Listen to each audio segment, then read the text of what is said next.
সুপ্রিয় শিক্ষার্থীবৃন্দ, আসসালামু আলাইকুম রহমতুল্লাহ। আশা করি তোমরা সকলে ভালো আছো। কিশোর বাতায়নের প্ল্যাটফর্মে আজকে আবার আমাদের সোমবারের যুক্তিবিদ্যার ক্লাস।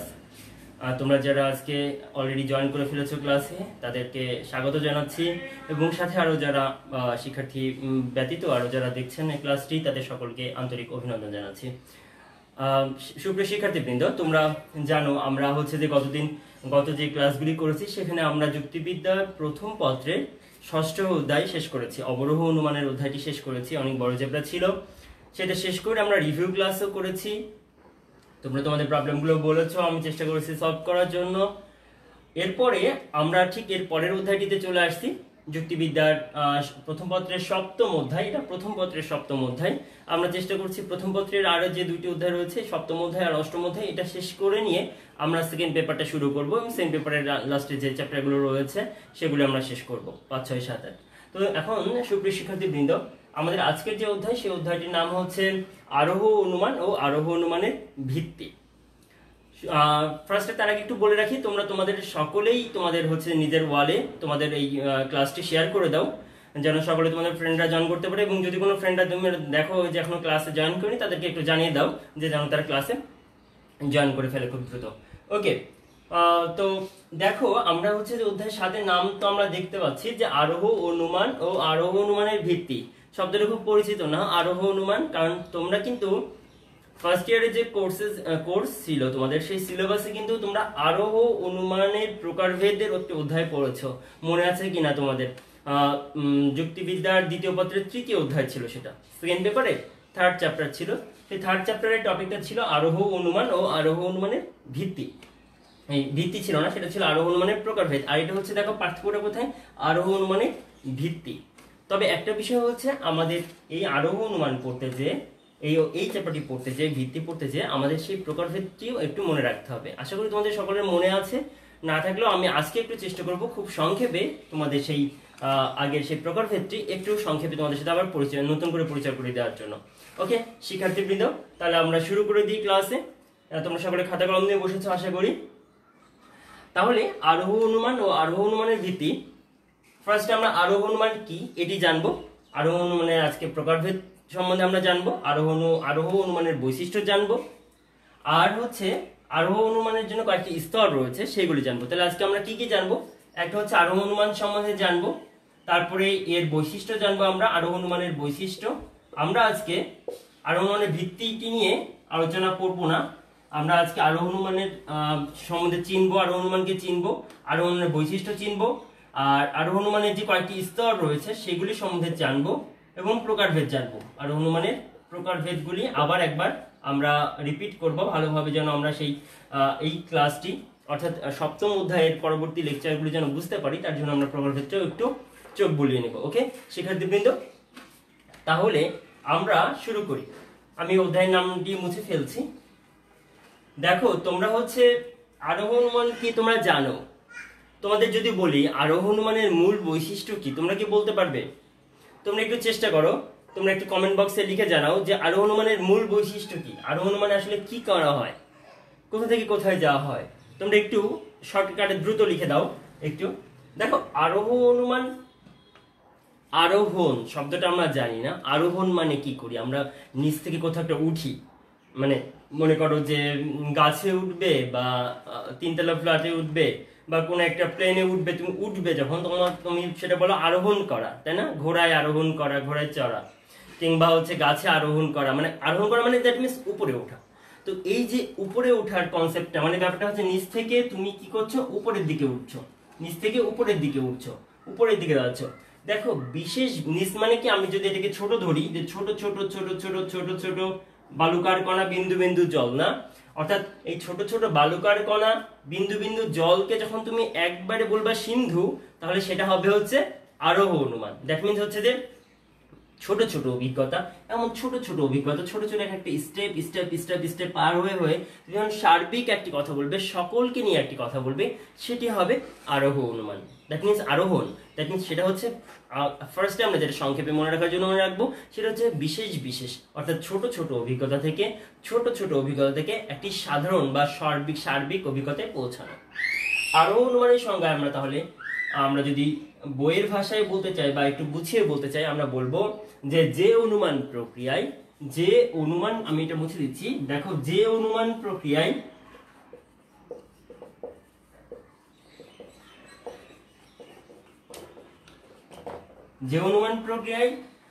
বিশেষ বিশেষ দৃষ্টান্তের অভিজ্ঞতা থেকে বিশেষ বিশেষ দৃষ্টান্তের অভিজ্ঞতার মধ্য দিয়ে, প্রথমে বিশেষ বিশেষ বলতে আসলে আমি যে ছোট ছোট অভিজ্ঞতার কথাগুলো বললাম সেইগুলি, বিশেষ বিশেষ দৃষ্টান্তের অভিজ্ঞতার মধ্য দিয়ে একটি সার্বিক সিদ্ধান্তে পৌঁছানো হয়, একটি সার্বিক সিদ্ধান্তে পৌঁছানো হয়, সিদ্ধান্তে পৌঁছানো হয় তাকে আমরা বলছি আরোহ অনুমান, তাকে আরোহ অনুমান বলা হয়। ওকে, তাহলে আমরা ফার্স্টে সংজ্ঞাটা দেখতে পাচ্ছি। এই সংজ্ঞাটি আসলে এগুলো খুব বেসিক ডেফিনিশন, এগুলো তোমাদের যদি এগুলো সবসময় ভালোভাবে মুখস্থ রাখবে, কারণ তোমরা অনেকেই বুঝো বাট হঠাৎ করে গুছিয়ে বলতে পারো না। তো হঠাৎ করে গুছিয়ে না বলতে পারলে তুমি হঠাৎ করে পরীক্ষা দেওয়া আসলে লিখতে পারবে না, তাই না? তুমি বুঝো বাট ডেলিভার করতে পারলে না, তাহলে তো হবে না। তাহলে তুমি ভাষাটা ভালোভাবে শিখে রাখো তোমরা, যে অনুমান প্রক্রিয়ায় বিশেষ বিশেষ দৃষ্টান্তের অভিজ্ঞতার মধ্য দিয়ে একটি সার্বিক সিদ্ধান্তে পৌঁছানো হয় তাকে আরোহ অনুমান বলা হয়। এখানে দুইটি বিষয় গুরুত্বপূর্ণ, একটা হচ্ছে বিশেষ বিশেষ দৃষ্টান্তের অভিজ্ঞতার মধ্য দিয়ে, আরেকটা হচ্ছে সার্বিক সিদ্ধান্তে পৌঁছানো হয়। তার মানে আমি যেটা বলছিলাম যে ছোট ছোট ছোট ছোট দৃষ্টান্তের অভিজ্ঞতার মধ্য দিয়ে আমি একবারে বললাম যে এটা একটি একটি সার্বিক সিদ্ধান্তের কথা, সকল মানুষের কথা বললাম। একজন মানুষের কয়েকটি দৃষ্টান্তের অভিজ্ঞতার মধ্যে আমি বললাম সকল মানুষ, তাই না? আমি বললাম যে হচ্ছে লোহা, তো আমরা জানি ধাতু, তাই না? লোহা হয় বিদ্যুৎ পরিবাহী। এভাবে 5টি ধাতুর নাম বললাম, অ্যালুমিনিয়াম হয় বিদ্যুৎ পরিবাহী। এভাবে আরো বললাম যে কোনো ধাতু, যে ধাতুগুলো রয়েছে সবগুলো ধাতুর কথা বললে তুমি, তাই না? এইভাবে ধাতুগুলোর কথা বললে যে পারদ একটি ধাতু, তাই না? পারদ খুব স্বল্প মাত্রায় করে বাট তাও বিদ্যুৎ পরিবহন করে। এভাবে তুমি কয়েকটি ধাতুর কথা বললা, রূপা হয় বিদ্যুৎ পরিবাহী। এভাবে আমরা যদি উদাহরণে যাই, আমরা কিন্তু সংজ্ঞাটা একটু মুছে দিচ্ছি। দেখো উদাহরণে আমরা যদি এইভাবে, আমরা জানি লোহা, এইগুলো রূপা ধাতু, তাহলে লোহার কথা বললাম, লোহা, হ্যাঁ, লোহা ধাতু বা লৌহ ধাতু বললাম। তারপরে বললাম হচ্ছে যে রূপা ধাতু, তাই না? বা রৌপ্য ধাতু, রূপা ধাতু বলে উল্লেখ করলাম, রূপা ধাতু। তারপরে হচ্ছে যে বললাম যে কোনো, তুমি বলো সোনা ধাতু, সোনাও বিদ্যুৎ পরিবাহী আমরা জানি, তাই না? এইভাবে তুমি পারদের কথা বললা, পারদও কিছুটা বিদ্যুৎ পরিবহন করে, তাই না? হয়তো বা খুব বেশি ভালো পরিবহন করে না বাট পরিবহন করে। তো এইভাবে হয় বিদ্যুৎ পরিবাহী বললা, হয় বিদ্যুৎ পরিবাহী, সবগুলোর ক্ষেত্রে বললা হয় বিদ্যুৎ পরিবাহী। সবগুলোর ক্ষেত্রেই দেখো একই ধরনের অভিজ্ঞতার আমরা সম্মুখীন হচ্ছি সবগুলি দৃষ্টান্তের ক্ষেত্রে। এমন সবগুলি দৃষ্টান্ত যদি সমজাতীয় হয় তাহলে যে শ্রেণীর অন্তর্ভুক্ত এই দৃষ্টান্তগুলি, সেই শ্রেণীর নাম আমি বলতে পারি সকল ধাতু। কি বলতে পারি? সকল ধাতু। এটা আমি সিদ্ধান্ত হিসেবে প্রতিষ্ঠিত করছি যে দেখো সকল ধাতু হয় বিদ্যুৎ পরিবাহী, সকল ধাতু হয় বিদ্যুৎ পরিবাহী। এই যে কনসেপ্টটাতে আসলো, এই যে কনসেপ্ট একটি সিদ্ধান্তে পৌঁছালো, এর ফলে আমরা শিখে বলতে পারবো নতুন একটি ধাতু আবিষ্কৃত হলো। সেটা আমার বিদ্যুৎ পরিবহন করে কি করে না সেটা টেস্ট করা লাগবে না, আমি তার একটা নতুন করে একটি বৈশিষ্ট্য আমি টেস্ট করার আগেই বলে দিতে পারবো যেহেতু এটি একটি ধাতু আবিষ্কৃত হয়েছে ধাতু হিসেবে, তাই এই ধাতুটিও হবে বিদ্যুৎ পরিবাহী। সাপোজ তার নাম হলো এবিসিডি, এখানে নাম হলো এবিসিডি, তাহলে এবিসিডি ধাতু হয় বিদ্যুৎ পরিবাহী আমি বলে দিতে পারবো। এইগুলো কনসেপ্টগুলো আমাদের জ্ঞানের ক্ষেত্রে হেল্প করে। আমরা তাহলে আরো অনুমানের সঙ্গে পড়েছি যে বিশেষ বিশেষ দৃষ্টান্তের অভিজ্ঞতার মধ্য দিয়ে। বিশেষ বিশেষ দৃষ্টান্ত বলতে দেখো লোহা একটি স্পেসিফিক মেটালের নাম, তাই না? একটা ধাতুর নাম, একটা স্পেসিফিক বিশেষ একটি ধাতু। রূপা এভাবে একটা সিঙ্গেল একটি বিশেষ একটি ধাতু, সোনা একটি বিশেষ একটি ধাতু, পারদ একটি বিশেষ ধাতু। এভাবে যে বেশ কয়েকটি ধাতুর বৈশিষ্ট্য আমরা পর্যবেক্ষণ করলাম, অভিজ্ঞতার মাধ্যমে পেলাম যে এগুলো বিদ্যুৎ পরিবহন করে। আমরা সরাসরি প্রত্যক্ষ করলাম, পরীক্ষা করলাম বা নিরীক্ষণ করলাম, পর্যবেক্ষণের মাধ্যমে দেখলাম যে না এটি হচ্ছে বিদ্যুৎ পরিবহন করে। সবগুলোতে আমি ইলেকট্রিক্যালি টেস্ট করলাম, করার পরে আমি একটি সিদ্ধান্তে আসলাম যে সকল ধাতু হয় বিদ্যুৎ পরিবাহী। তাহলে এই যে বিশেষ বিশেষ দৃষ্টান্তের অভিজ্ঞতার মধ্যে একটি সার্বিক সিদ্ধান্ত, দেখো এটি সকল ধাতু সার্বিক সিদ্ধান্ত, সার্বিক সিদ্ধান্তে উপস্থিত হওয়ার যে প্রক্রিয়া তাকে বলা হয় আরোহ অনুমান। ওকে, তাহলে আরোহ অনুমান কাকে বলে আমরা বুঝতে পারলাম। আমরা এই সংজ্ঞা এবং এই যে উদাহরণ থেকে যে কথাগুলো এইটুকুর মধ্যে বলে ফেলেছি, এর মধ্যেই কিন্তু আমরা এর বৈশিষ্ট্যগুলি খুঁজে পাবো। ওকে, তাহলে দেখো আরোহ অনুমানের যে বৈশিষ্ট্যগুলি রয়েছে সেই বৈশিষ্ট্যগুলি আমরা এখন খুঁজে বের করবো। বৈশিষ্ট্যগুলি কি? তাহলে আমরা আরোহ অনুমানের বৈশিষ্ট্য পরীক্ষায় খুবই বেশ আসে যে আরোহ অনুমানের কয়েকটি বৈশিষ্ট্য আলোচনা করো বা মূল বৈশিষ্ট্যগুলো কি কি সেগুলো আলোচনা করো। তাহলে আমরা মূল বৈশিষ্ট্যগুলি একটু জানার চেষ্টা করব। দেখো, ফার্স্ট কথা হচ্ছে যে আমরা যদি সংজ্ঞা বা উদাহরণ থেকে প্রথম থেকে একটু স্টেপ বাই স্টেপ আসি, আমরা বৈশিষ্ট্যগুলো খুব সহজে বের করে আনতে পারবো। দেখো, ফার্স্টে আমরা দেখছি, আমি বলবো যে প্রথমে কি বিশেষ বিশেষ আশ্রয় বাক্য। আশ্রয় বাক্য কেমন হবে? আশ্রয় বাক্য হবে বিশেষ। আশ্রয় বাক্য বিশেষ। আমি সংক্ষেপে লিখছি, তোমরা যখন পরীক্ষা খাতায় লিখবে একটু ইলাবোরেটলি লিখতে হবে। তোমরা যেটা করবে সেটা হচ্ছে যে তোমরা লিখবে যে কি, যে আরোহ অনুমানে বিশেষ বিশেষ আশ্রয় বাক্য থেকে সিদ্ধান্তে পৌঁছানো হয়। আরোহ অনুমানে বিশেষ বিশেষ আশ্রয় বাক্য থেকে সিদ্ধান্তে পৌঁছানো হয়, তাই না? তাহলে আশ্রয় বাক্যটি কেমন? বিশেষ। ঠিক আছে, এখন আশ্রয় বাক্য তো বিশেষ তোমরা দেখতে পেলে। এখন আশ্রয় বাক্য বিশেষ বিশেষ আশ্রয় বাক্য কি করা হয়, কিভাবে করা হয়, এগুলোর দৃষ্টান্ত কি করা হয়? পর্যবেক্ষণ করা হয় বা অভিজ্ঞতার ভিত্তিতে। তার মানে বিশেষ বিশেষ আশ্রয় বাক্য কি করা হয়? বিশেষ দৃষ্টান্ত বিশেষ দৃষ্টান্ত বিশেষ দৃষ্টান্ত নিরীক্ষণ করা হয় বা পর্যবেক্ষণ করা হয়। কি করা হয়? পর্যবেক্ষণ করা হয়। এই যে পর্যবেক্ষণটা করা হলো, এটা কিসের ভিত্তিতে? অভিজ্ঞতার ভিত্তি দাঁড় করালো। দ্যাট মিনস এটা আমাদের একটি অভিজ্ঞতা দাঁড় করালো, অভিজ্ঞতা দিল যে বিশেষ বিশেষ দৃষ্টান্ত পর্যবেক্ষণ করালো। লোহার দৃষ্টান্তটি আমি পর্যবেক্ষণ করলাম, আমি টেস্ট করার পর দেখলাম যে না, এদিক থেকে আমি বিদ্যুৎ সাপ্লাই করলে ওইদিকে আমি বিদ্যুতের সরবরাহ পাচ্ছি। দ্যাট মিনস হচ্ছে লোহা হচ্ছে বিদ্যুৎ পরিবাহী। এই যে একটি বিশেষ দৃষ্টান্ত কি করলাম, এটা অভিজ্ঞতার মাধ্যমে আমি পর্যবেক্ষণ করলাম। তাহলে কি করা হয়? আশ্রয় বাক্যগুলো বিশেষ হয় এবং বিশেষের দৃষ্টান্তগুলো কি করা হয়? পর্যবেক্ষণ করা হয়। আচ্ছা, এরপরে যেটি আসছে সেটি হচ্ছে যে দেখো, যে এরপরে আমরা তাহলে এখান থেকে যে সিদ্ধান্তটি পাচ্ছি, সিদ্ধান্তটি কেমন পাচ্ছি? সিদ্ধান্তটি কেমন পাচ্ছি? দেখো, এই যে সিদ্ধান্ত বিশেষ বিশেষ থেকে সিদ্ধান্তটি কেমন, বিশেষ না সার্বিক, সেটা একটি বৈশিষ্ট্য, তাই না? তাহলে সিদ্ধান্তটি হয় সার্বিক। সিদ্ধান্ত সবগুলো কিন্তু আরোহ অনুমানের বলছি, তোমরা যেহেতু বুঝতে পারছো, সিদ্ধান্ত হচ্ছে সার্বিক। ওকে, সিদ্ধান্ত সার্বিক। তার আরোহ অনুমানের সিদ্ধান্তটি কেমন পেলাম? সার্বিক পেলাম। এটা আমরা সংজ্ঞাতেই বলেছি, তোমরা বুঝতে পারছো। কারণ আমাদের উদ্দেশ্যই হচ্ছে, মানে আরোহ অনুমানের যে মূল যে উদ্দেশ্য সেটি হচ্ছে কি, যে আমাদের একজন মানুষের পক্ষে কিন্তু প্রকৃতির সমগ্র প্রকৃতিকে খুঁটিয়ে খুঁটিয়ে দেখে দেখে কিন্তু আসলে জ্ঞান অর্জন করা সম্ভব নয়।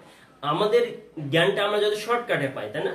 মানে ব্যাপারটা হচ্ছে যে তোমাকে বই লিখে এক জায়গায় গুছিয়ে দেওয়া হচ্ছে, টিচার সব তথ্যগুলো একটু গুছিয়ে এক জায়গায় দিতে যাচ্ছে। আমরা সব সময় চাই আমরা জ্ঞানগুলোকে যত দ্রুত আমাদের অল্প লাইফের শর্ট এই যে লাইফটা রয়েছে আমাদের, তাই না, 60-70 বছর, 80 বছর, 100 বছর, এই লাইফের মধ্যে আমরা যতটুকু পারি, যত দ্রুত পারি নিজেদেরকে এনরিচ করার। তো নলেজটিকে যত দ্রুত এনরিচ করতে হলে আমাকে তো, আমি সবগুলো ধাতু টেস্ট করার টাইম নেই আমার। আমি শুধু জানবো যে সকল ধাতু হয় বিদ্যুৎ পরিবাহী। ওকে, আজকে আমার হচ্ছে যে তোমাদের কে কে আছো এটা দেখতে একটু লেট হয়ে গেল। আছো মোহাম্মদ মাসুক, সঠিক আনসার করেছে। সার্বিক সিদ্ধান্ত গ্রহণ করা হয়। উত্তম পাল স্যার, বোর্ডের উপরের আলো উইন্ডোটা অফ করে দেন। আচ্ছা, ওকে, একটু টেকনিক্যাল প্রবলেম তো আছেই, স্বীকার করে নিচ্ছি। ওকে, যারা আছো ক্লাসে তাদের সকলকেই ধন্যবাদ জানাচ্ছি। তোমরা ক্লাস করতে থাকো। আমি যে কথাটা বলছিলাম সেই কথাটি নিয়ে আবার শুরু করছি। সেটা হচ্ছে যে দেখো, অদ্বিতীয়া ভূমি, নিশি নেহা, ইমন চৌধুরী, সকলকে ধন্যবাদ, সকলকে স্বাগত জানাচ্ছি। আমি ক্লাস শুরু করছি। যেটা বলছি যে দেখো, যে বিশেষ বিশেষ দৃষ্টান্ত ছিল, বিশেষ বিশেষ দৃষ্টান্তগুলোকে আমি অভিজ্ঞতার মাধ্যমে পর্যবেক্ষণ করেছি। আর অভিজ্ঞতার মাধ্যমে পর্যবেক্ষণের ভিত্তিতে আমি একটি সার্বিক সিদ্ধান্ত নিয়েছি। সিদ্ধান্তটি কেমন নিয়েছি? সার্বিক নিয়েছি। এখন এই যে সিদ্ধান্তটি সার্বিক বলছি, এই সিদ্ধান্তের আরেকটি বৈশিষ্ট্য রয়েছে, সেটি হচ্ছে সিদ্ধান্তটি সংশ্লেষক যুক্তিবাক্য। সিদ্ধান্তটি কেমন হয়? সংশ্লেষক যুক্তিবাক্য। এই সংশ্লেষক শব্দটি তোমরা আশা করি জানো, আর যারা ভুলে গিয়েছো তাদের জন্য আমি আরেকটু রিপিট করছি। দেখো, সংশ্লেষক যুক্তিবাক্য বলতে আমরা বুঝি যেগুলি, মানে সংশ্লেষকের ধারণার সাথে আসলে দুইটি ধারণা রয়েছে, একটা হচ্ছে বিশ্লেষক, একটা হচ্ছে সংশ্লেষক। তো এই সংশ্লেষক আর বিশ্লেষকের পার্থক্যটা হচ্ছে, বিশ্লেষক যুক্তিবাক্যগুলি নতুন কোনো ধারণা দেয় না উদ্দেশ্যের সম্বন্ধে। আমরা যখন কোনো একটি যুক্তিবাক্য বলি তখন যুক্তিবাক্যের উদ্দেশ্যের সম্বন্ধে বিধেয়তে কোনো না কোনো একটি গুণ উল্লেখ করা হয় না। যেমন এখানে উদ্দেশ্য রয়েছে সকল ধাতু, এখানে বিধেয়তে রয়েছে বিদ্যুৎ পরিবাহী। এই বৈশিষ্ট্যটি সকল ধাতুর উপরে আরোপ করা হচ্ছে। তো এই সকল ধাতুর উপরে যে আরোপ করা হলো বিদ্যুৎ পরিবাহী, এটি কিন্তু একটা নতুন বৈশিষ্ট্য। তাই এটি হচ্ছে সংশ্লেষক যুক্তিবাক্য। এটি হচ্ছে কেমন যুক্তিবাক্য? সংশ্লেষক যুক্তিবাক্য। বাট এখানে যদি মাত্র সকল ধাতুর যে সংজ্ঞা, আমরা সংজ্ঞা অধ্যায় পড়েছি, যুক্তির সংজ্ঞা, যেমন মানুষের যুক্তির সংজ্ঞা অধ্যায়ে আমরা মানুষের জাত্যর্থের কথা জানি। মানুষের জাত্যর্থ দুইটি, তাই না? কি কি বলো তো? তোমরা জানো, একটা হচ্ছে বুদ্ধিবৃত্তি আর একটা হচ্ছে জীববৃত্তি। তো এখন আমি যদি বলতাম মানুষের উদাহরণ দিয়ে যে মানুষ হয় জীববৃত্তি সম্পন্ন প্রাণী, জীববৃত্তির কথা যদি আমি বলতাম বা বুদ্ধিবৃত্তির কথা যদি আমি আমার বিধেয়তে বলতাম, অর্থাৎ জাত্যার্থকে যদি কোনো যুক্তিবাক্যে বিধেয়তে উল্লেখ করা হয় তাহলে সেটি হবে বিশ্লেষক যুক্তিবাক্য। জাস্ট অ্যানালাইসিস করা হবে যে এটি যা ছিল তাই সেখানে বলা।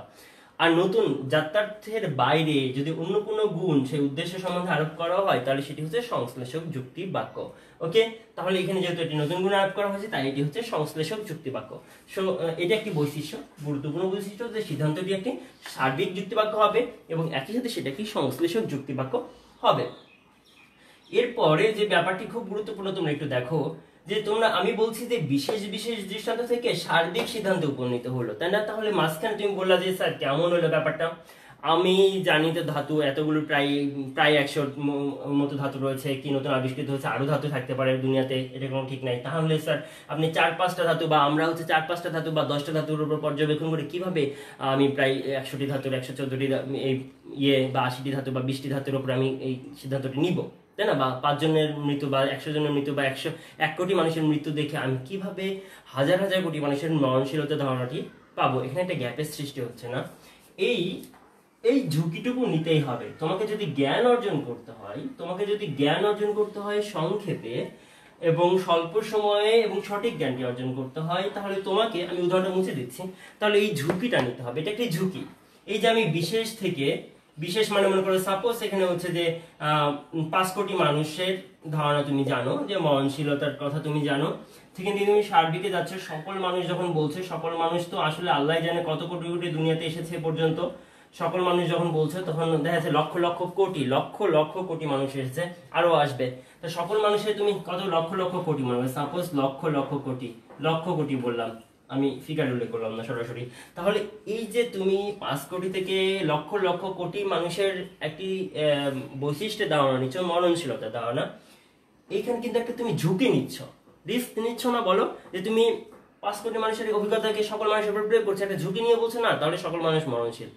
এই ঝুঁকি, এটা হচ্ছে একটা ঝুঁকি। এই ঝুঁকিটাকে বলা হচ্ছে আরোহমূলক লম্ফ। কি বলা হচ্ছে? আরোহমূলক লম্ফ।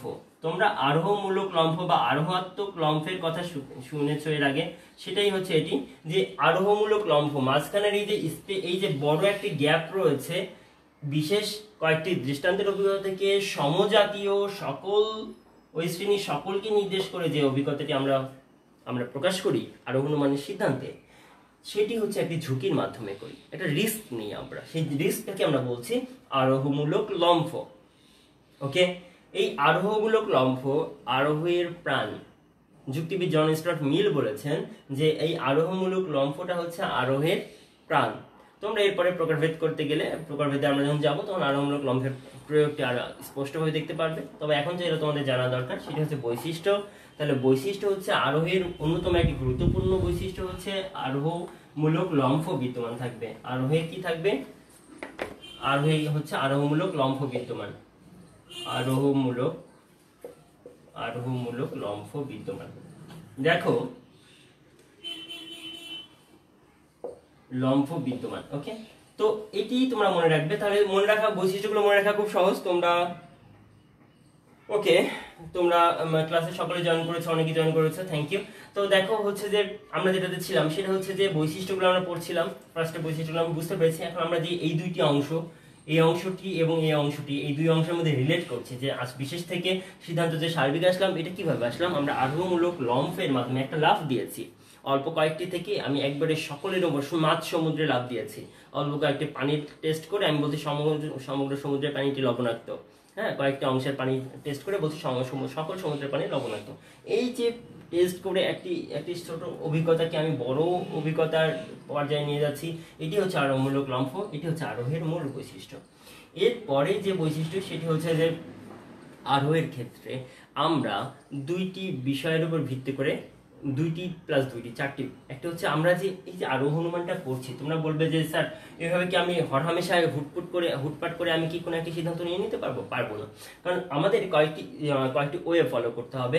আরোহ অনুমানের ক্ষেত্রে যেমন দুইটি ভিত্তির কথা অধ্যায়ের নামই তোমরা জানো, আরোহ অনুমানের ভিত্তি। তো আরোহ অনুমানের ক্ষেত্রেও দুইটি পিলার আছে, দুইটি ভিত্তি আছে মূল। একটা হচ্ছে সিস্টেম ডেভেলপ করে, আকারগত ভিত্তি। আর একটি কি করে বাস্তবিক সত্য, যে রিয়ালিস্টিক ব্যাপারটা সেটা তুলে ধরে।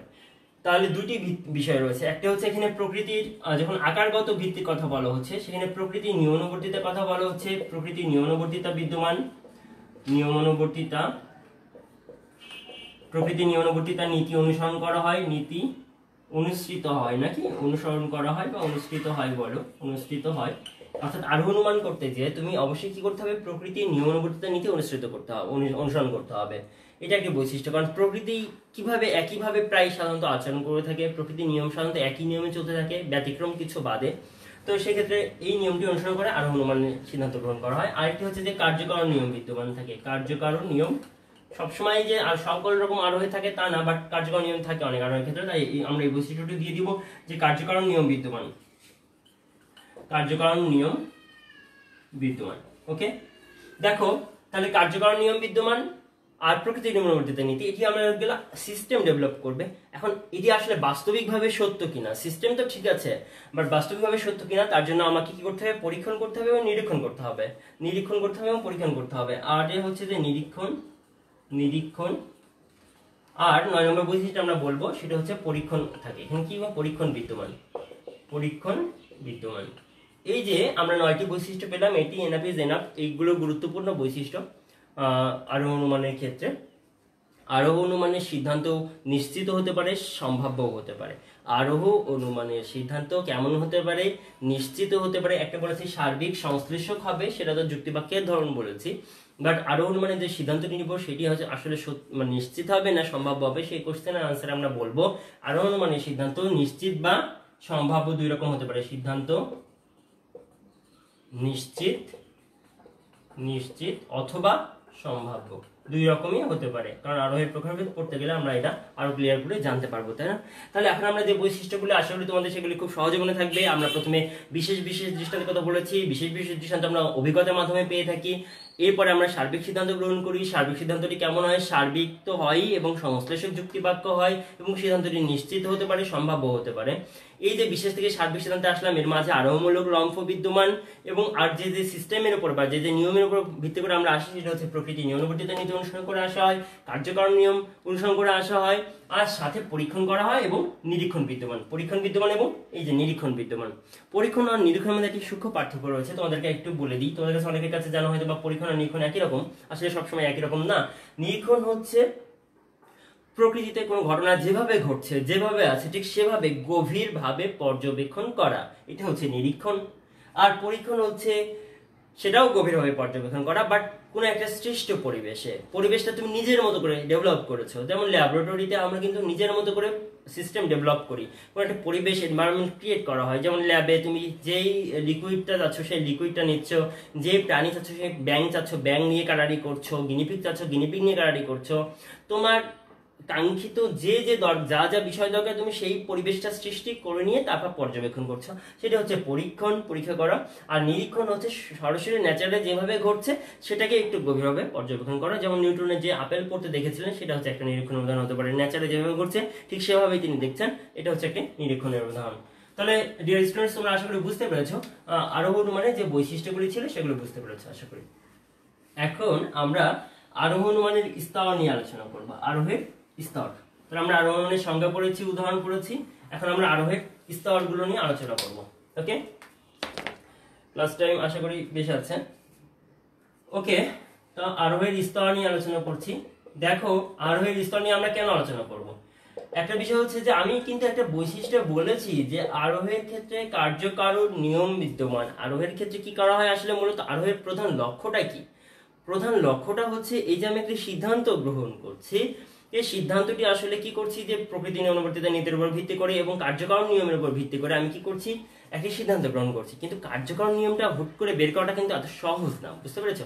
তাহলে আমাদের কি করতে হবে, যেটা করতে হয় সেটা হচ্ছে যে আমাদের অনেকগুলি স্টেপ অনেকগুলি স্টেপ ফলো করে করে করে করে আমাদের একটি সুনির্দিষ্ট একটি কার্যকর নিয়ম আমাদেরকে আবিষ্কার করতে হয়, প্রকৃতির নিয়মটাকে আবিষ্কার করতে হয়। তাহলে কি হয়, প্রকৃতির নিয়মটাকে আমি যদি সঠিকভাবে সঠিক কারণ এবং কার্যের নিয়মের মধ্যে বেশ সুশৃঙ্খলাবদ্ধ করতে পারি, একটি শৃঙ্খলে আবদ্ধ করতে পারি, তাহলে আমি বলতে পারবো না সবসময় এমন হয়, হয়েছে, হয়, হবে। এবং এটাই বলাটাই হচ্ছে আসলে আরোহ অনুমান, যে সকল সময় মানুষ মরণশীল, সকল ধাতু হয় বিদ্যুৎ পরিবাহী, তো সকল সময় তরল নিচের দিকে যায়, তাই না? এই যে কনসেপ্ট গুলা সকল সময়ের সাথে এবং ওই শ্রেণীর সকলের উপরে দুইটা বিষয়, একটা হচ্ছে সকল সময়, সময়ের ক্ষেত্রে, সময় হচ্ছে যে প্রেজেন্ট পাস্ট ফিউচার সকল সময়ের ক্ষেত্রে, আরেকটি হচ্ছে যে ওই শ্রেণীর অন্তর্গত সকল শ্রেণী, ওই শ্রেণীর সকলকে নির্দেশ করা হয়। এই দুটি দ্বারা আমরা কি করি, সার্বিককে নির্দেশ করি। তাহলে এই যে দুইটি সিদ্ধান্তে আমি আসবো, তাহলে আমাকে কোনো কিছু স্টেপ ফলো করতে হবে, যার ফলে আমি কি করতে পারবো, একটি শৃঙ্খলে আবদ্ধ করতে পারবো এবং আমি সিদ্ধান্ত নিতে পারবো সার্বিকভাবে।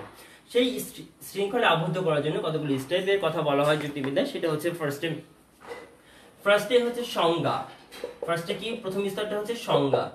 তুমি যে বিষয়টা নিয়ে কথা বলতে চাচ্ছ সেটা নিয়ে তোমার একটি ক্লিয়ার ধারণা থাকতে হবে। আমরা জানি সংজ্ঞায় কি করা হয়, যৌক্তিক সংজ্ঞার যে সেকেন্ড পেপারের ফার্স্ট অধ্যায় তোমরা জেনেছো, যৌক্তিক সংজ্ঞায় কোন একটি টপিক সম্বন্ধে সুস্পষ্ট ধারণা দেওয়া হয়। যেমন আমি ধাতুর কথা বললাম, কিংবা যদি কেউ কোনো রোগ আবিষ্কার করতে চায়, যেমন সাপোজ করোনা ভাইরাস, তুমি করোনা ভাইরাস কোভিড-19 ভাইরাসটি বা করোনা ভাইরাস রোগ নিয়ে কথা বলতে যাচ্ছ, সেটা নিয়ে তুমি একটি সিদ্ধান্তে পৌঁছতে যাচ্ছ যে কি কারণে করোনা রোগটা হচ্ছে, কোভিড-19 ভাইরাসের মাধ্যমে কি কারণে হচ্ছে এই করোনা রোগটি হচ্ছে, তাহলে সেটা তুমি যদি জানতে চাও, তাহলে ফার্স্টে তোমাকে কি করতে হবে, একটা সিদ্ধান্ত নিতে যাচ্ছে সার্বিকভাবে যে এই ভাইরাসের কারণে এটি হয়। তাহলে ফার্স্টে তোমাকে করোনা ভাইরাস রোগটির একটি সংজ্ঞা দিতে হবে, যে এই সিমটম, এই কারণে স্পেসিফিক এই বৈশিষ্ট্যের কারণে, বৈশিষ্ট্য দিয়ে স্পেসিফিক কিছু বৈশিষ্ট্য দ্বারা করোনা ভাইরাসকে চিহ্নিত করতে হবে অন্যান্য সকল ভাইরাস, যেমন মার্স, সার্স, অন্যান্য আরো যে রোগগুলো হয়েছিল কিছুদিন আগে, ফ্লু ভাইরাস যেগুলো হয়, সেগুলো থেকে তুমি কি করতে হবে, করোনা ভাইরাসকে তোমাকে পৃথক করতে হবে। দুইটি বিষয়, একটা হচ্ছে বৈশিষ্ট্য দ্বারা একে চিহ্নিত করতে হবে এবং অন্যান্য সকল কিছু থেকে একে পৃথক করতে হবে। সেই স্টেপগুলো আমরা দেখবো। তাহলে ফার্স্টে স্টেপটা হচ্ছে সংজ্ঞা দেওয়া। সংজ্ঞা দেওয়া হচ্ছে তার মানে কি করা, যে পদের অর্থ সুস্পষ্ট করা। পদের অর্থ অর্থাৎ যে বিষয় নিয়ে আমরা কথা বলতে যাচ্ছি, সেই বিষয়টি নিয়ে আমরা সিদ্ধান্ত গ্রহণ করব, সাপোজ করোনা ভাইরাস নিয়ে সিদ্ধান্ত গ্রহণ করব, কিংবা মানুষ নিয়ে বলবো, সকল মানুষ হয় মরণশীল, তাহলে মানুষকে ফার্স্টে স্পেসিফাই করতে হবে যে মানুষ কাকে বলে। তাহলে মানুষের সংজ্ঞাটা ফার্স্টে তোমাকে কি করতে হবে, পদের অর্থ সুস্পষ্ট করতে হবে। এটা হচ্ছে পদের অর্থ সুস্পষ্ট করার সংজ্ঞা, ফার্স্ট বৈশিষ্ট্য। এরপরে যে বিষয়টি রয়েছে সেটি হচ্ছে যে পর্যবেক্ষণ বা নিরীক্ষণ, অবজারভেশন করা। দেখো, পর্যবেক্ষণ বা নিরীক্ষণ, পর্যবেক্ষণ শব্দটি গুরুত্বপূর্ণ, ভালো নিরীক্ষণ যে আসলে, কারণ পর্যবেক্ষণ করাটা আসলে তুমি পরীক্ষণও করতে পারো, নিরীক্ষণও করতে পারো। গভীরভাবে পর্যবেক্ষণ করাটা খুব বেশি ইম্পর্টেন্ট। তুমি ন্যাচারাল ঘটনাটা খুব ঝাপসাভাবে দেখে চলে গেল, তুমি তাহলে কিন্তু একটার সাথে তার কারণের সাথে কাজের সাথে কারণের যে সম্পর্কটা রয়েছে সেটা বিল্ড আপ করতে পারবে না। সেটা যদি তোমাকে বিল্ড আপ করতে হয়, তাহলে তোমাকে গভীরভাবে পর্যবেক্ষণ করতে হবে। তাই আরোহের যে স্তর রয়েছে, সংজ্ঞা দেওয়ার পরে ফার্স্টে তুমি ডেফিনেশন দিবে, তারপরে তুমি অবজারভেশন করবে, পর্যবেক্ষণ করবে যে আসলে ব্যাপারটি কিভাবে ঘটছে, কেন ঘটছে, কি হচ্ছে। এটি হচ্ছে দ্বিতীয় স্তর, হচ্ছে পর্যবেক্ষণ করা। এরপরে যেটি স্তর সেটি হচ্ছে বিশ্লেষণ করা। দেখো, এই যে আমি বিশ্লেষণ কথাটা বলছি, বিশ্লেষণ করা মানে আসলে আমরা জানি ন্যাচারাল যে ঘটনাগুলি ঘটে থাকে, যেমন মনে করো সাপোজ হচ্ছে যে করোনা ভাইরাসটি হচ্ছে, এটি আসলে কেন হচ্ছে, এটাকে বিশ্লেষণ করতে হবে। অনেকে অনেক রকম মনে করছে, বা এটি সারছে কিভাবে, অনেক রকম মনে করছে। কেউ ভাবছে গরম পানি খেলে সেরে যাবে, কখন কথা আসছে যে রোদ পোহাতে হবে, কেউ বলছে যে গরম ভাব নিতে হবে। এভাবে নানান ধরনের কথা, নানান ধরনের উপসম, মাঝে তার আগে অনেক ধরনের কথা, ভুল ধারণা এসেছিল, অনেক কিছু করলে অনেকভাবে সেরে যাবে, অনেকে ভুল ওষুধও আবিষ্কার করেছে, তো করে বলেছে যে ঝাড়ফুঁক দিয়ে এটা সেরে যাবে। বাট আসলে তোমাকে বিশ্লেষণ করতে হবে যে আসলে কি কি কারণে এটা সারছে। ফার্স্টে বিশ্লেষণ করে জিনিস উপাত্তগুলোকে রাখতে হবে। সাপোজ মনে করো যে তুমি মনে করো যে কোনো একটি এরোপ্লেনের একটি ভাঙা অংশ পেয়েছো, মনে করো একটি ইঞ্জিন পেয়েছো, সেই ইঞ্জিনটি তুমি খুব কাদা মাটি মানে ভেঙে গিয়েছে, তো তুমি মনে করো যে আরো অনেক যন্ত্রাংশের সাথে ইঞ্জিনটি মিশে গিয়েছে, মানে পুড়ে টুড়ে ছাই হয়ে গিয়েছে, তো তুমি কি করে তুমি ওই ইঞ্জিনের যন্ত্রাংশগুলো তুমি মনে করো এইভাবে পার্ট পার্ট কোনটি এমন এইভাবে ভাঙাচোরা হয়ে পড়ে রয়েছে, তুমি এক জায়গা থেকে নিলা, ফার্স্টে সেগুলো কি করবা, বিশ্লেষণ করবা, যে এটা এই জিনিস এটা এই জিনিস, এভাবে বিশ্লেষণ করে ছড়াই ছিটায় রাখা সেগমেন্ট করে। এরপরে যেটা আসবে তোমার সেটা হচ্ছে অপনয়ন করা। কি করতে হবে, অপনয়ন করা। তুমি যে বিশ্লেষণ করে রেখে দিয়েছো, তাই না, ঘটনাটাকে তুমি বিশ্লেষণ করে রেখে দিয়েছো, এরপরে তোমাকে কি করতে হবে, অপনয়ন করতে হবে, মানে দ্যাট মিন্স বাদ দিতে হবে। দেখো ইঞ্জিনটার মধ্যে আসলে দেখা যাচ্ছে একটা উইং চলে আসছে, একটা পাখা চলে আসছে, পাখা একটা গলিত অংশ চলে আসছে, তুমি সেটাকে বাদ দিলা। তারপরে তুমি মনে করো যে অন্য একটি অংশের সিট কভার চলে আসছে, এর মধ্যে একটা সিট কভারটা বাদ দিয়ে দিলা। এভাবে তুমি কি করলে, শুধুমাত্র ইঞ্জিনের একটা অংশ মনে করো, সাপোজ এটা হচ্ছে ইঞ্জিন, এই ইঞ্জিনটিকে শুধুমাত্র রেখে দিলা, অর্থাৎ বাকি অংশগুলোকে তুমি অপনয়ন করলে। অপনয়ন শব্দের অর্থ হচ্ছে বাদ দেওয়া। অপনয়ন শব্দের অর্থ কি করা, বাদ দেওয়া। অপনয়ন শব্দের অর্থ হচ্ছে বাদ দেওয়া, তোমরা এটা মনে রাখবে অবশ্যই, বাদ দেওয়া। তো আমরা কি করবো, ফার্স্টে প্রয়োজনীয় অংশটি রেখে আমরা যে বিষয় নিয়ে আরো অনুমান করতে চাচ্ছি, অর্থাৎ আমি মনে করো মানুষ নিয়ে আরো অনুমান করতে চাচ্ছি, তাহলে মানুষকে আমি ফার্স্টে সেই সংজ্ঞা থেকে শুরু করে আমি আসলে এই কাজটি করছি, মানুষ স্পেসিফিক করছি। ধাতুকে আমি কি করছি, সকল ধাতু হয় বিদ্যুৎ পরিবাহী, ধাতুর যে বিদ্যুৎ পরিবাহিতা সেই গুণটির জন্য আমি তার অন্যান্য সকল বৈশিষ্ট্যকে কি করছি, আলাদা করে ফেলছি। করোনা ভাইরাস কেন হচ্ছে, কিংবা যদি বলি আমি যে ম্যালেরিয়া রোগ কেন হচ্ছে, তো ম্যালেরিয়া রোগ কেন হচ্ছে তার জন্য আমি অনেকগুলো ধারণা নিয়েছি। ফার্স্টে বলছি, কেউ বলছে যে পচা ভাত খেয়েছে তাই হয়েছে, কেউ বলছে জ্বর এসেছে, রোদে পুড়েছে, বৃষ্টিতে ভিজেছে, কিংবা আরো অনেক কারণ, বয়স হয়ে গিয়েছে, দুর্বলতা, এইসব নানা কারণে সে বলছে যে ম্যালেরিয়া রোগটি হয়েছে। তো ম্যালেরিয়া রোগের যে এই কারণগুলির কথা বলা হচ্ছে সেইগুলি আমি ফার্স্টে বিশ্লেষণ করেছি, বিশ্লেষণ করার পরে অপনয়ন করব, তাই না। ম্যালেরিয়া রোগীর থেকে আমি কি করব, আমি এখান থেকে কি করব, অপনয়ন করব। মনে করো এটি একটি কারণ, এটি একটি কারণ, এটি একটি কারণ, এটি একটি কারণ, এভাবে আমি কি করব, বাদ দিয়ে দিব, যে না পচা ভাত খেয়েছে তো আরো অনেক মানুষই তো পচা ভাত খেয়েছে, তাদের তো হয়নি ম্যালেরিয়া রোগ, তাহলে আমি এটা বাদ দিয়ে দিলাম, এটা কাটা। তারপরে আমি দেখলাম যে মনে করো যে সে হচ্ছে যে বৃষ্টির ফোঁটায় ভিজেছে, যেমন বৃষ্টির ফোঁটায় ভিজেছে সে, না এই বৃষ্টিতে আরো অনেকে ভিজেছে, তাদের ম্যালেরিয়া রোগ হয় না, তারা একটু সর্দি কাশি লেগেছে, বাট ম্যালেরিয়া রোগ হয় না, তাই এটাও বাদ দিয়ে দিলাম। এভাবে বাদ দিতে দিতে কিছু আমি অপ্রয়োজনীয় গুলো কি করব, বাদ দিয়ে দিব। ওকে, অপ্রয়োজনীয় গুলো বাদ দিয়ে দিব। বাদ দেওয়ার পরে দেখা যাচ্ছে আরো দুইটি রইলো, আরো মনে করো যে দুইটি বলছি, একটা রোদে পুড়েছে, মনে করো যে রোদে পুড়েছে নাকি সূর্যমামার তাপে সে অনেক পুড়েছে। তো কথা হচ্ছে যে সূর্যের রোদে পুড়েছে, আর মনে করো যে মশায় কামড়িয়েছে, আর সাপোজ মনে করো সে রাত জেগেছে নাকি, এটা একটি কারণ, রাত জাগা। তো এইভাবে কয়েকটা রাখার পরে আমি 5 নম্বর যে স্টেপ সেটা হচ্ছে প্রকল্প প্রণয়ন করব। তোমরা প্রকল্পের অধ্যায় পড়েছো আশা করি। প্রকল্প প্রণয়ন, প্রকল্পে আমরা কি করি, কোন একটি বিষয় সম্বন্ধে আনুমানিক ধারণা করি। প্রকল্প প্রণয়ন করতে গেলে আমরা কি করি, কোনো একটি ঘটনার কারণ আন্দাজ করি, কারণ জানতে যে আমরা আনুমানিক যে ধারণা করি, সম্ভাব্য যে ধারণা করি, সেটাই হচ্ছে প্রকল্প প্রণয়ন। আমি এই যে এখনো যে বৈশিষ্ট্যগুলি বাদ রয়েছে, এখন যে বৈশিষ্ট্যগুলো নিয়ে আমি এখন টেনশনে আছি, আসলে কিসের কারণ হচ্ছে ম্যালেরিয়া রোগ, সেখান থেকে একটি বিষয়কে ধরে নেওয়া যে না তাহলে এই কারণে সম্ভব হচ্ছে, ধরে নেওয়া হলো যে ম্যালেরিয়ার জীবাণুর কারণেই হচ্ছে।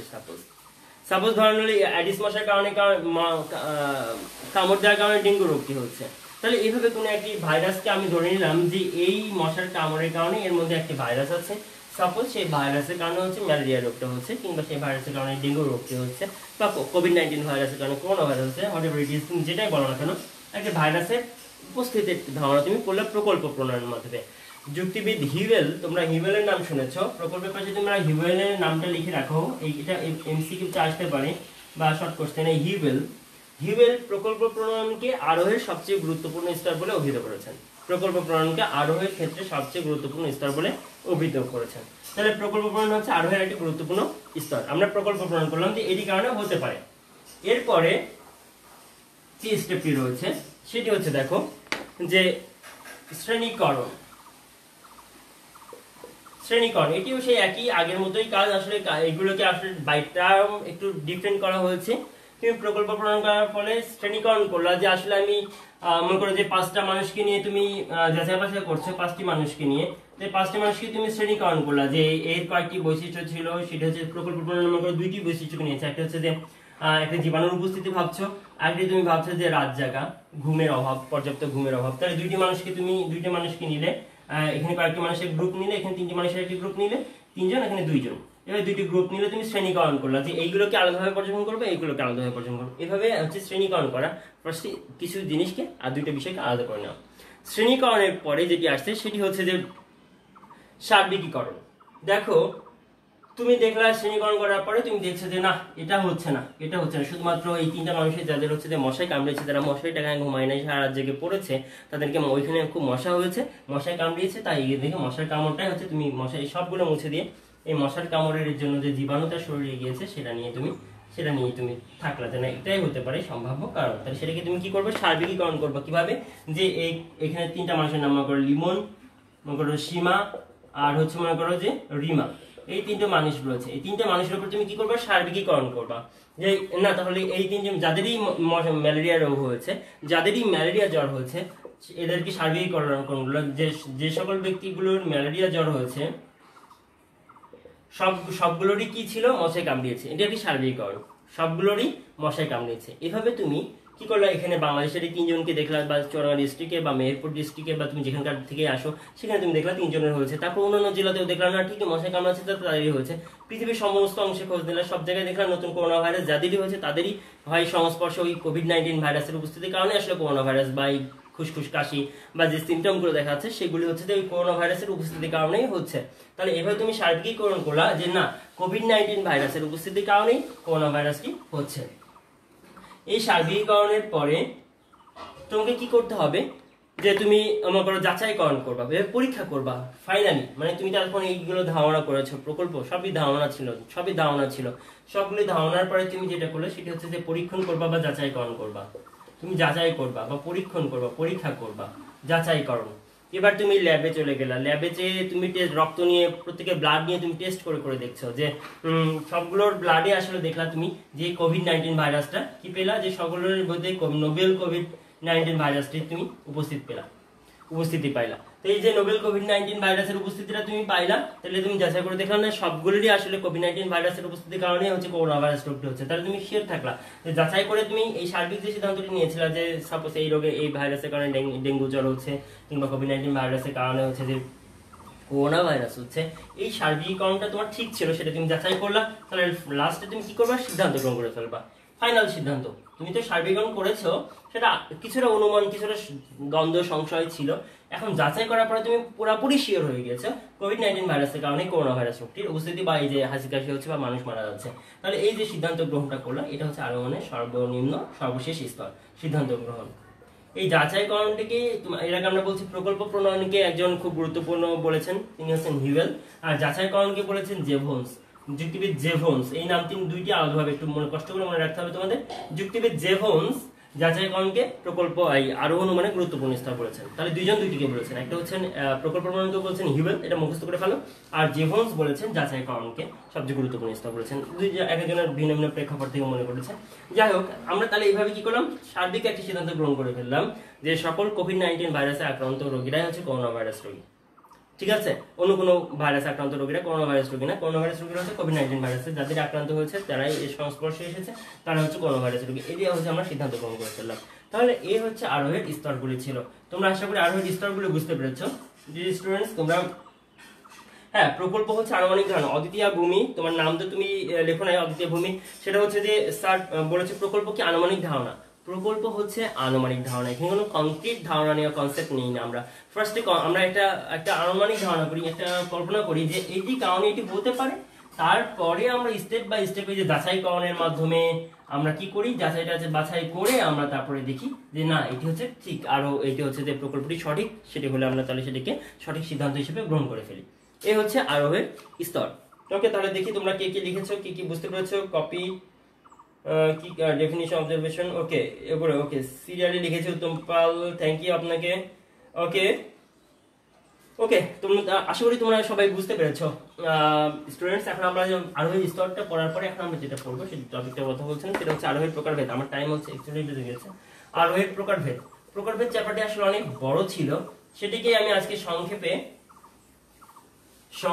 প্রকারভেদ শব্দটি লেখার দরকার নেই, আমি আরোহকে জাস্ট প্রকারভেদটা আমি এইভাবে লিখে ফেলি, আরোহ লিখে আমরা প্রকারভেদ করে ফেলি, তাই না। দেখো, আরোহকে আমরা প্রথমত দুই ভাগে ভাগ করব, তোমরা জানো, একটা হচ্ছে প্রকৃত আরোহ প্রকৃত আরোহ আচ্ছা হচ্ছে অপ্রকৃত আরোহ।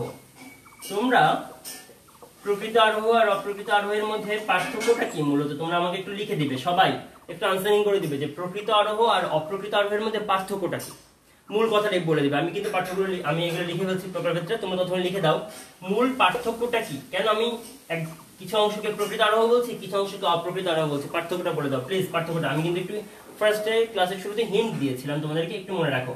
ওকে, প্রকৃত আরোহকে আমরা কি করছি, তিনটি ভাগে ভাগ করছি। প্রকৃত আরোহকে যদি আমি একটা বক্সের মধ্যে রাখি, প্রকৃত আরোহকে আমি তিনটি ভাগে ভাগ করছি। এক নম্বর হচ্ছে যে বৈজ্ঞানিক আরোহ, বৈজ্ঞানিক আরোহ, দুই হচ্ছে অবৈজ্ঞানিক, এটা হচ্ছে বৈজ্ঞানিক প্রকৃত আরোহ, অবৈজ্ঞানিক প্রকৃত আরোহ, আর হচ্ছে সাদৃশ্যানুমান। তোমরা কিন্তু আনসারিংটা করে ফেলো, যারা বুঝো না তারা একটু বলো যে না বুঝি নাই স্যার, তাও আমি বুঝতে পারবো যে বুঝো না, কিন্তু আনসারিং না করলে কিছু না লিখলে আমি বুঝতে পারবো না যে আসলে তোমাদের অবস্থাটা কি, কোন পজিশনে আছে। সাদৃশ্যানুমান, হ্যাঁ, এটা হচ্ছে তিনটি প্রকৃত আরোহের প্রকারভেদ। আবার প্রকৃত আরোহকে আমরা এই তিন ভাগে ভাগ করছি, এই তিন ভাগে ভাগ করছি প্রকৃত আরোহ। আর অপ্রকৃত আরোহকে আমরা ভাগ করছি, ওকে, অপ্রকৃত আরোহকেও তিন ভাগে ভাগ করা হয়। একটা হচ্ছে নাম্বার ওয়ান হচ্ছে যে পূর্ণাঙ্গ আরোহ, পূর্ণাঙ্গ আরোহ, দুই হচ্ছে যুক্তিসাম্যমূলক আরোহ, আমি লিখে নিচ্ছি তোমরা আনসারিংটা করে ফেলো, যুক্তিসাম্যমূলক আরোহ, আর একটি হচ্ছে ঘটনা সংযোজন, ঘটনা সংযোজন। ওকে ওকে, এই আমাদের প্রকারভেদ হচ্ছে আরোহের প্রকারভেদ টোটালটা। দেখি কে কে আনসার করেছো। প্রকৃত আরোহ, আরোহাত্মক উল্লম্ফ বিদ্যমান, ভেরি গুড নাজনীন ইসলাম।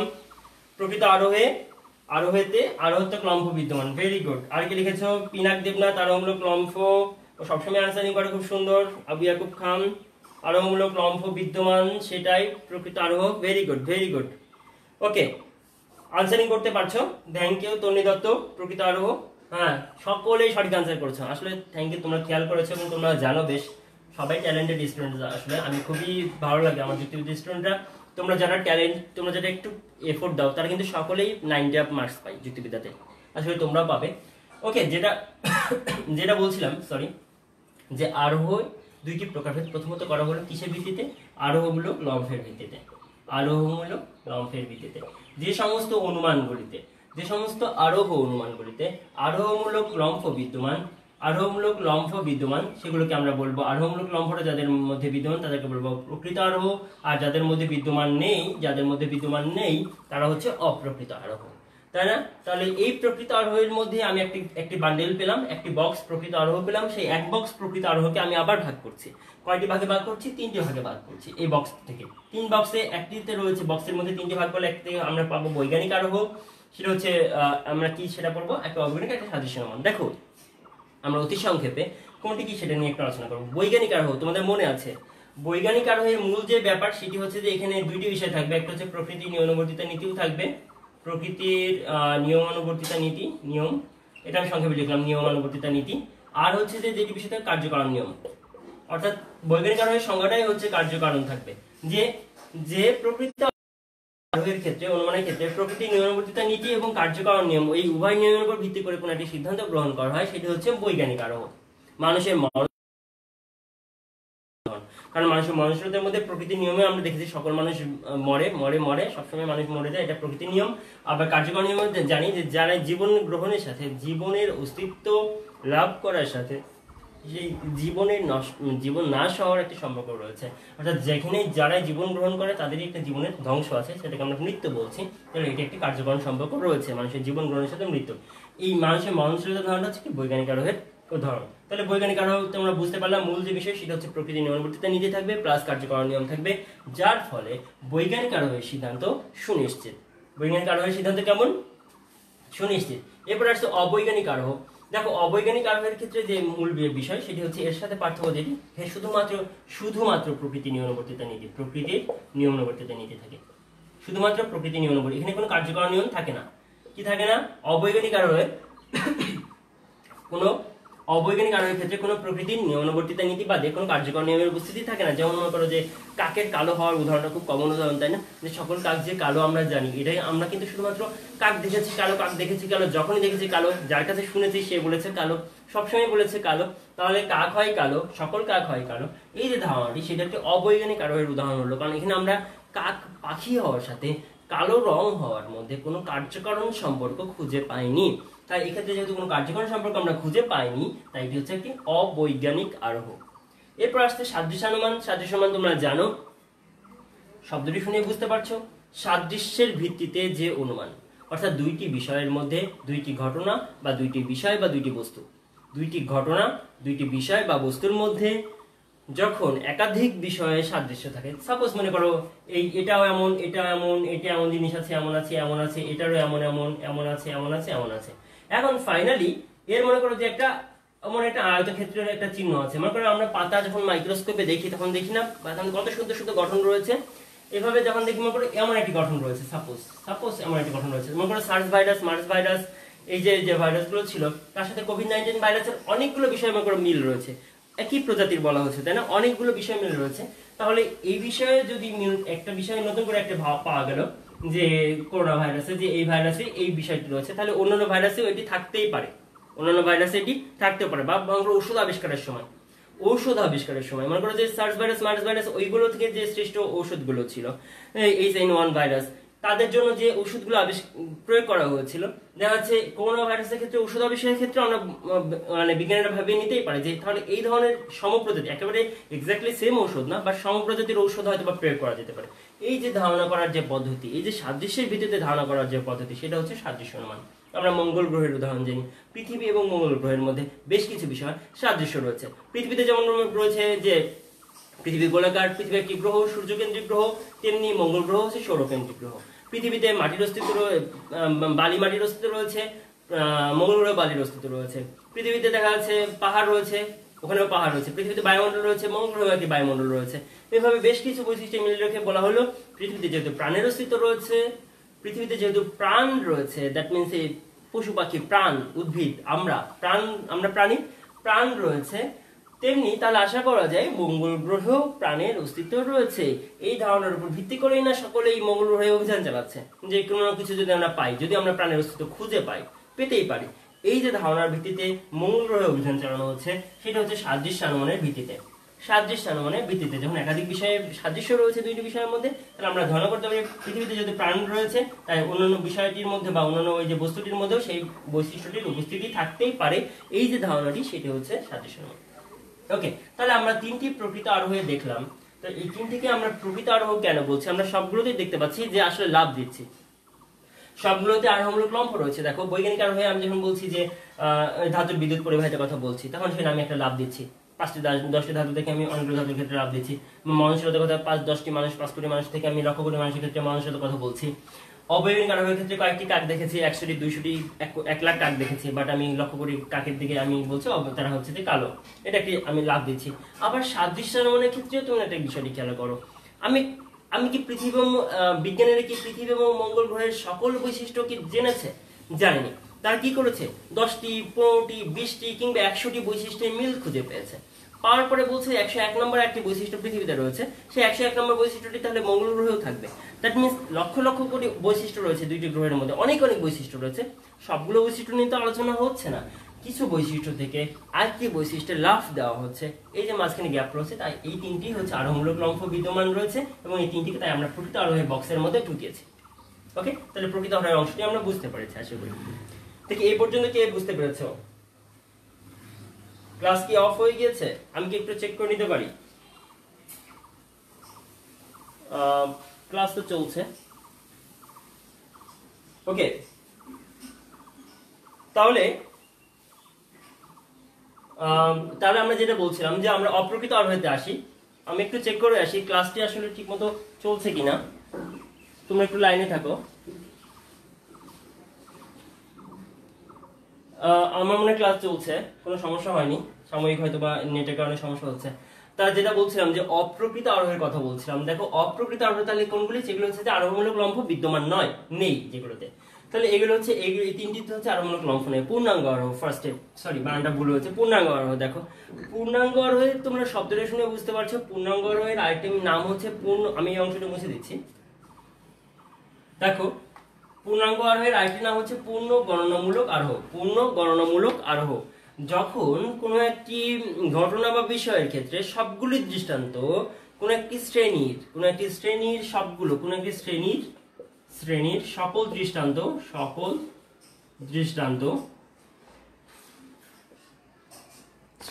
দৃষ্টান্ত পর্যবেক্ষণ করা হয়। ঠিক আছে, সকল দৃষ্টান্ত পর্যবেক্ষণ হয়, তখন পর্যবেক্ষণ শ্রেণীর কোন একটা শ্রেণীর কথা বলছি। সাপোজ আমি একটা কথা বললাম যে বাংলাদেশ, বা মনে করো নিউজিল্যান্ড, সাপোজ নিউজিল্যান্ডের কথা বলা হচ্ছে, নিউজিল্যান্ডকেও করোনা ভাইরাস মুক্ত ঘোষণা করা হচ্ছে। সাপোজ দক্ষিণ কোরিয়াকে সাপোজ করা হলো, করোনা ভাইরাস ঘোষণা মুক্ত করা হলো।